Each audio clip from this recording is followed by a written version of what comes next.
All right, so this is a suggestion via a donation. The name of the video is Why Modern America Creates Fragile Children. Let's check it out. Kids who were born in 1995 and afterwards, surprisingly sharp. Beginning with kids born in 1990, every generation loves to complain about the generation coming along, but at the same time, there's a very sharp change with kids who were born in 1995 and afterwards, surprisingly sharp. Beginning with kids born in... they're super soft, guys. All right? 95 and after, super soft. 1995, they spend a lot less time going out with friends. They don't get a driver's license as often. They don't drink as much. They don't go out on dates. They don't work for money as much. What are they doing? They're spending a lot more time sitting on their beds with their devices, interacting that way. These are the first kids who got social media when they were 13, roughly. They were subjected to much more anti-bullying content in their schools, much more adult supervision. They were raised in the years after 9/11. They were given much less recess and free play with No Child Left Behind. There was much more testing pushed down into earlier grades. So in a lot of ways, Gen Z has been denied the independence, the independent play that previous generations got. Okay. Gen Z has been raised with what's called moral dependency. There's always been an adult there for them to go to, and so we don't know if this is for sure the reason, but they seem to have more difficulty working out problems on their own. When we protect children from unpleasantness, from conflicts, from insults, from teasing, from exclusion, we are setting them up to be weak, to be more easily damaged, to be more easily discouraged. Guys, because I have been honestly looking for a reason to like what is it that created this generation of children, right? I was born in '86. Listen, I went outside. Okay, I definitely went outside. I experienced life. I experienced just life, right? And obviously, if you were born before '86, then you experienced even more life than I did, guys, right? But there's something about this generation. Generation Z bro, this TikTok generation, I don't get it, bro. I'm sorry. I don't understand why you're so soft, guys. Right? Not everyone, but 99%. Let's get it. In the 1990s, as the crime rate was plummeting, as American life was getting safer and safer, Americans freaked out and thought that if they take their eyes off their children, the children will be abducted. The fear was stoked by cable TV in the 1980s. There were a few high-profile abductions. Last year, 50,000 children disappeared, many of them from nice, safe neighborhoods. It's okay. Come on, help me. Talk to your children about not talking to strangers, and do it today. But it's not until the 1990s that we really start locking kids up and saying you cannot be outside until you're 14 or 15. Lenore Skenazy, who wrote the book Free Range Kids, she became famous as America's worst mom. This is the woman who, she was definitely not America's worst mom. Okay, let's just start there. But she would allow her 9-year-old kid to take the subway in Manhattan alone, guys. Because in 2009, she let her 9-year-old son ride the New York City subway. Not only did he survive, he was thrilled. He felt he'd learned something. He felt he could go out into the world. We took this essential period of childhood from about 8 to 12, when kids throughout history have practiced independence, have gotten into adventures, have made rafts and floated down the Mississippi River. We took that period and said, you don't get to practice independence until it's too late, until that period is over. Now, a couple years before you go to college, now you can go outside. Oh, okay, go off to college. And a lot of them are not ready. They're just not used to being independent. When they get to college, they need more help. They're asking adults for more help. Protect me from this. Punish him for saying that. Protect me from that book. Students are thinking in terms of safety and danger. Students say, by their own admission, they are more fragile. They use a language of fragility, weakness, trauma, triggering. They see everything is trauma, right? For the most part, it seems like trauma it's like a literal currency with this generation.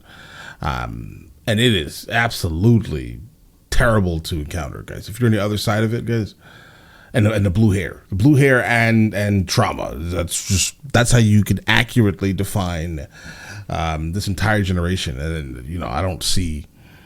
I mean, we cannot raise the next generation like them, bro. We cannot hope the end of our country. Triggers all over the world. What are triggers? Triggers are cases where you take a part of your nervous system and you say, if someone says that word, they can control my nervous system and make me afraid and anxious. Right. That's a terrible idea. We should not be teaching our kids to see the world as being full of triggers. We should teach them to live in a world that is physically quite safe, but full of offensive statements and ideas, especially on the internet. Yep. The bottom line is that if we want to raise a generation of kids who can deal with diversity of all kinds, who can go out into a world that's physically actually quite safe, but yet full of offensive content, we need to get our educational practices in line with some very basic, important psychological principles. They are, we are all prone to motivated reasoning and the confirmation bias, and we're all prone to tribalism and black and white thinking. We need to be educating kids so that they do less of this stuff. Let's go. Always trust your feelings. It may sound wise, it may sound romantic, but wise people around the world have noticed that we don't react to the world as it actually is, we react to the constructions, the perceptions. Epictetus said, it is not things themselves that disturb us, but our interpretations of things. All of us have had experiences of these. One thing I like to think about is Homer Simpson saying, "Shut up, brain, or I'll stab you with a Q-tip." Our brains do this. Our brains go on and on. We're like, stop it, stop it, stop it. What we've begun seeing on campus is that students are encouraged to follow their feelings. If they feel offended by something, then they have been attacked. They're supposed to not question those feelings. But part of wisdom is the ability to say, now, wait a second, are there other ways to look at this? These are crucial skills for critical thinking. I don't think they have that, guys. And keep in mind, it's not all Gen Z, right? When I say 99%, I mean 99% in the West, specifically. Like in the Western countries, right? Absolutely terrible. But the kids that are like growing up still to this day, 95 plus, but they're not from like Australia, United States of America, Canada, anywhere in the UK, and Israel, all of these, disregard these places here for a second, right? And you'll realize that kids, even Gen Z, they still have something about them. You get what I'm saying here? They're not so easily offended at every single thing that's said. They're absolutely not fragile at all, right? It's us. Right? We have destroyed this generation. These are crucial skills for mental health, and we need to be teaching young people at all stages to question their first interpretations, look for evidence, and improve the way they interpret the world. Right. CBT They get triggered that and like instantly go on like a rampage. is just a way of teaching people skills to do exactly that, to question their feelings, to look for evidence. So in CBT, you learn the names of these distortions, about 15 or so distortions. You can guess what they mean. Catastrophizing, black and white thinking, labeling, mind reading. Aaron Beck, a psychiatrist in the 1960s, noticed that depressed and anxious people have a way of constructing these beliefs that I'm bad, the future is bad, my future, the world is a bad place, and they're mutually reinforcing. And this is the way the world feels to them. And if you can improve their thinking and break up those beliefs, they're released from the depression. Cognitive behavioral therapy is not more effective than several other treatments. Most treatments are about equally effective, but it's so easy to learn. Other techniques like meditation work, but they're harder. Most people drop off. So CBT is easy, really well tested, has a huge impact on a variety of mental illnesses, especially those related to depression and anxiety. We think every college student, and heck, every high school student, should be taught these basic skills, given how high the rates of anxiety and depression are today. Life is a battle between good people and evil people. If you think about it for a moment, who are we? What is our species? We evolved in small-scale societies that were locked in struggle with other small-scale societies. Human nature is really, really finely tailored for intergroup conflict, for tribal warfare.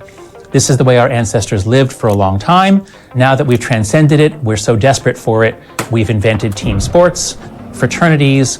We love these sorts of competitions. Our brains are made for it.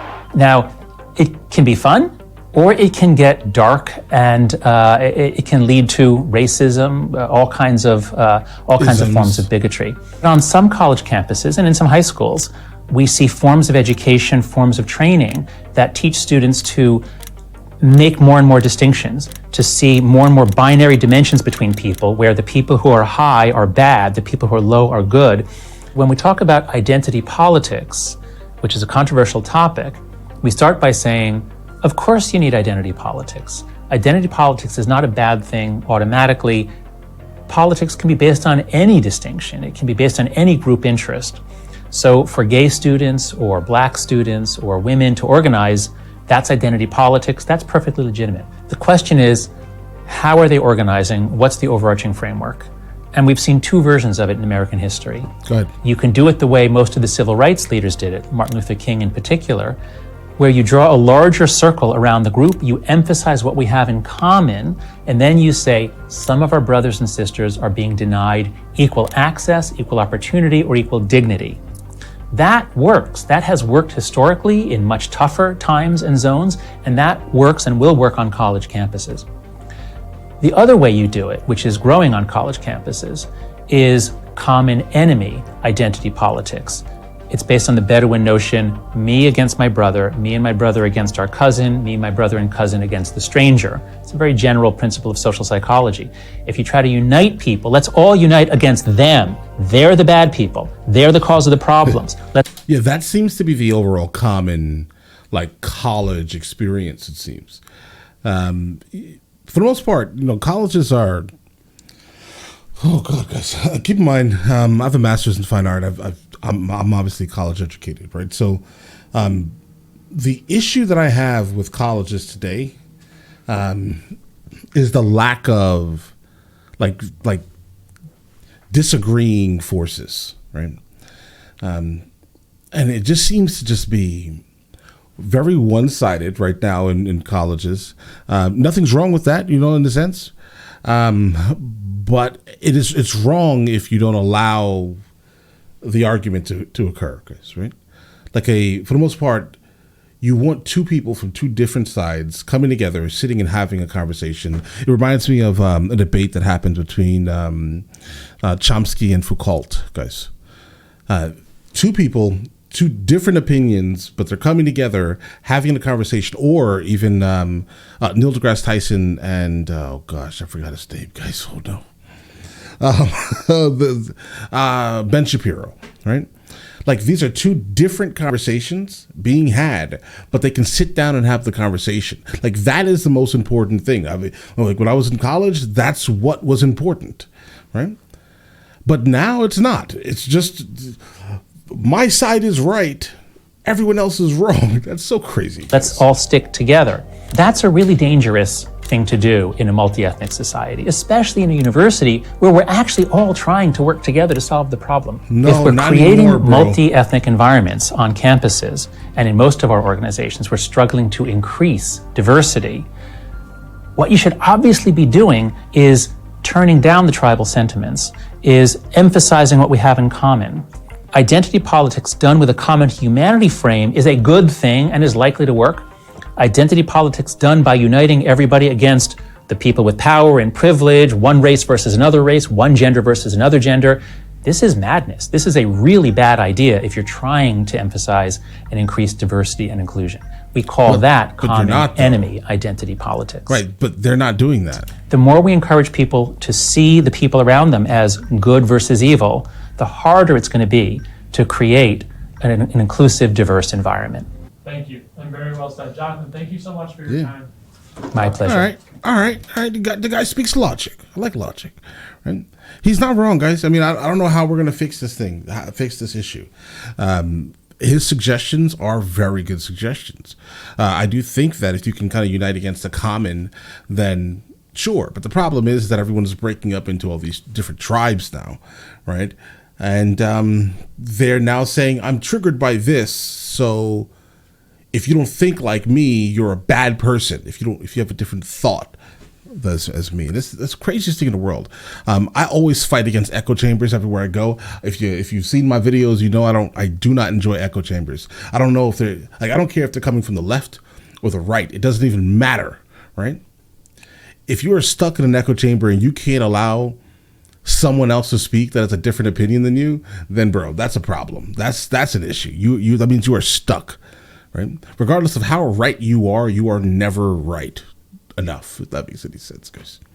It is better to hear the whole story than just partial at all times. It doesn't matter. Whatever you believe in, whatever you believe in that is so like strong within you, look for the opposite opinion.